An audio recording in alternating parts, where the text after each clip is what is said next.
미용에 대한 정말 뭐 월급이라든가 그리고 뭐 미용을 해서 어떻게 스텝을 해서 어떻게 디자이너가 되고 그 미용사가 어떤 게 좋고 어떤 게 안 좋고 어떤 게 힘든 거 어떤 게 뭐 그런지 모든 것들을 다 알려드리도록 하겠습니다.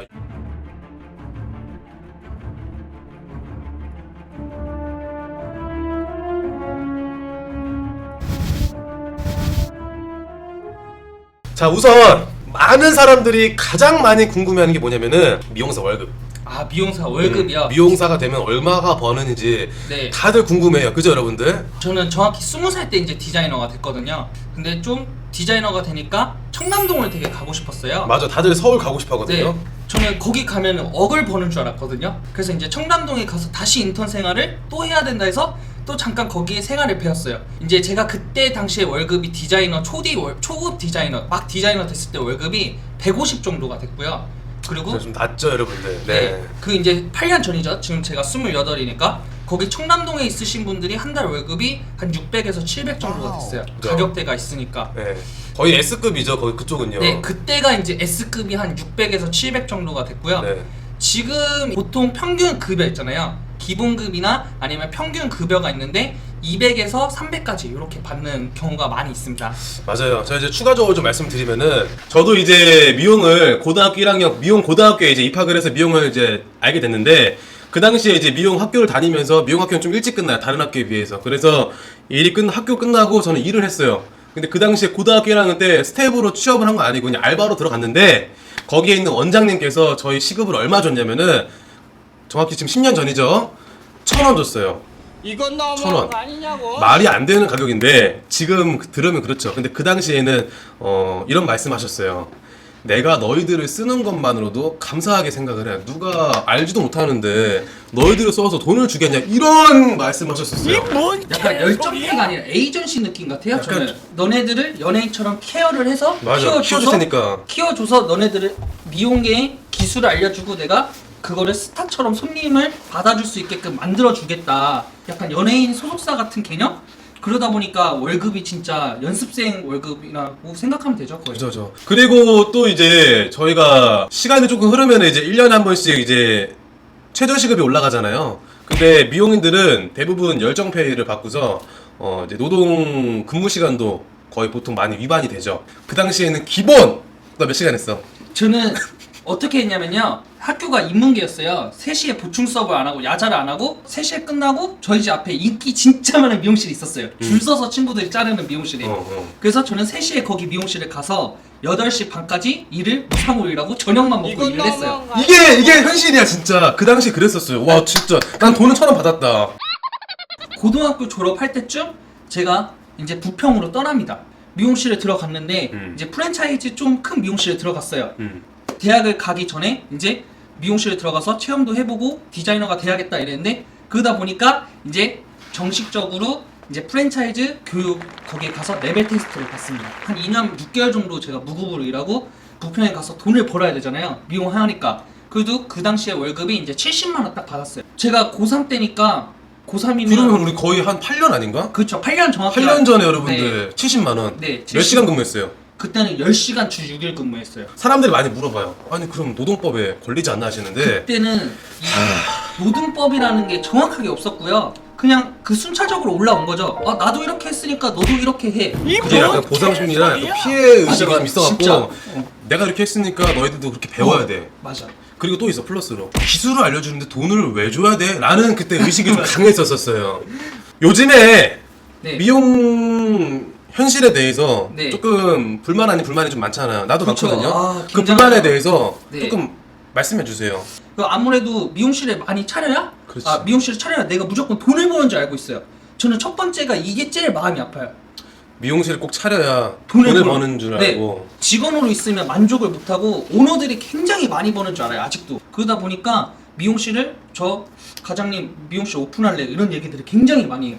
그러니까 이게 저희들도 그래요. 저도 직원을 쓰면은 그 직원분들이 저랑 이 면담이나 대화를 하잖아요. 이 친구도 면담 같은 걸 다 하거든요. 직급이 있다 보니까. 그러면은 하루빨리 기술을 배워서 자기 미용실을 차리고 싶대요. 근데 미용도 미용인데 지금 여러분들 아시겠지만 사업장이 문을 정말 많이 닫고 있어요. 네, 지금 구월동에 제가 그냥 구월동에 딱 제가 차를 끌고 들어가면 미용실이 평균 한 9월 로데오에 있거든요. 저희 샵도. 근데 이게 한 20개, 30개 정도 된다는 거죠. 지금 미용실 9월 로데오 안에만. 엄청 많은 거죠. 그러니까 한 빌딩 안에 거의 1.5개씩 있다고 생각하면 편할 것 같아요. 한 그죠. 빌딩 안에. 근데 생각보다 지금 미용실에 손님이 정말 없어요. 그렇죠. 손가락 빨고 살고 있어요. 매장 규모가 보통 이제 큰 프랜차이즈 샵이 몇 평 정도를 하냐면요. 최소 50평 이상은 해야 그 조건들이 맞아 떨어져요. 그러면 직원이 10명이나 했잖아요. 하루에 100명이 와야 돼요, 미용실에. 그래야 디자이너 분들도 좋은 성적을 내서 매출도 많이 올릴 수 있고, 오너한테도 조금 남는 것도 있고, 그 100명이 와야 되는데, 근데 이 중에 세금도 내야 되고, 또 미용실에 사업을 하시게 되면 세금 엄청 내시잖아요. 네. 부가세, 종세. 다 말씀해 주세요. 네, 일단 미용실 사업을 하시게 되면은 카드 수수료, 부가세, 종합소득세 이걸 다 내야 돼요. 그러면 이거를 다 낸다고 하면은 남는 게 그렇게 많지 않거든요. 정말 많이 벌어야. 그죠. 근데 그리고 이제 조금 어려워하실까봐 저희가 조금 낮춰서 말씀을 드리자면은 디자이너 돈은 어떻게 버냐면요. 나도 많이 궁금해하시죠. 보통 우리가 알고 있는 대로 월급을 받긴 받아요. 근데 월급은 보통 기본급이 따로 정해져 있고요. 그 기본급이 다른 회사에서 나오는 그런 월급보다 훨씬 낮아요. 대신에 인센이라고 이제 수익을 쉐어하는 부분인데 쉽게 말씀드려서 커트가 10,000원이에요. 그럼 커트 10,000원에서 뭐 10,000원에 20% 혹은 막 30% 혹은 기본급 아예 없이 뭐 40% 50% 이렇게 가져가는 경우도 있어요. 요즘은 이제 기본급이 아예 없고 그냥 너 40% 이런 식으로 많이 좀 나가는 추세죠. 그렇죠. 그렇기 때문에 이게 약간 조금 애매한 게 뭐냐면은 스텝일 때는 진짜 죽어라 디자이너가 되고 싶어서 하루에 10시간이고 12시간이고 일주일 동안 한 번도 안 쉬고 교육에 돈 투자하고 미용실 나가면서 겨우 2-3년 만에 디자인을 달았는데 달고 나니까 다시 시작인 거야. 손님이 없잖아요. 그럼 손님을 누가 줘? 그쵸. 매니저분이 주시는데 그것도 워킹 손님이 오시는 거고 그게 아니면은 개인적으로 자기에 대한 PR을 할 수 있는 블로그나 인스타나 페이스북이나 유튜브나 그런 플랫폼을 활용해서 나를 알리는 거예요. 그래서 나에 대한 닉네임을 닉네임을 적고서 사진 같은 거 올리고 내가 이렇게 해서 올리는 디자인을 보고 하고 싶으시면 오셔갖고 시술을 받아라. 그렇게 해서 버는 거죠. 그래서 좀 지금부터는 여러분들 좀 궁금해하는 거를 적어주시면은 제가 소통을 통해서 답변을 좀 드리도록 하겠습니다. 네. 스텝에서 디자이너 되는데 뭐가 필요한가요? 뭐 물론 그거는 어디 자격 조건이나 정식 자격 조건은 없어요. 맞아요, 그냥 없어요. 자격증을 따듯이 나라에서 케어를 해줘서 정식 자격 조건 없고요. 그냥 어느 정도 너가 손님을 받을 능력과 레벨이 검증이 되면 너 디자이너야 약간 이런 식? 그러면 그때부터 손님한테 클레임 안 걸리면서 디자이너로 성장이 돼가는 거죠. 아, 기본급 없이 커트 가격에 40%이면 이러면 손님 없으면 월급도 없나요? 그거예요. 그거죠. 그거예요. 네. 그래서 죽으려고 하는 거예요. 맞아요. 몇 살에 미용을 시작하는 건 늦었나요? 예를 들어 뭐 18살, 그거 진짜 좋네요. 뭐 20살, 25살 군대 갔다 오고 나서 30대 다 말씀 좀 해주세요. 네. 저희 직원분 중에 미용을 29살 때 시작하신 분이 있어요. 이제 32살 정도 되셨는데 그래도 월 매출을 1,000만 원씩 넘게 하시니까 그래도 굉장히 많이 벌어요. 그러면 그래도 1,000만 원 하시면 뭐 세금 떼고 이것저것 하시면 480 정도는 급여를 받아가시는 분이에요. 근데 그분은 노력이 진짜 완전 노력왕이에요. 아 역시 노력 없이 안 되는 게 없어. 절박하니까 나이가 있으시고 사업도 간절하니까. 하셔야 되고 진짜 간절하니까 너무 간절하니까 그래서 다들 그런 간절함만 있다고 하면 정말 진짜 돈도 많이 버시고 좋은 환경에서 일하실 수 있을 것 같아요. 그게 직원이든 맞아요. 오너든. 미용을 하다 보면은 가장 기쁠 때가 언제냐면은 진짜 단순해요. 손님이 만족하고 웃으면 그걸로 끝이에요.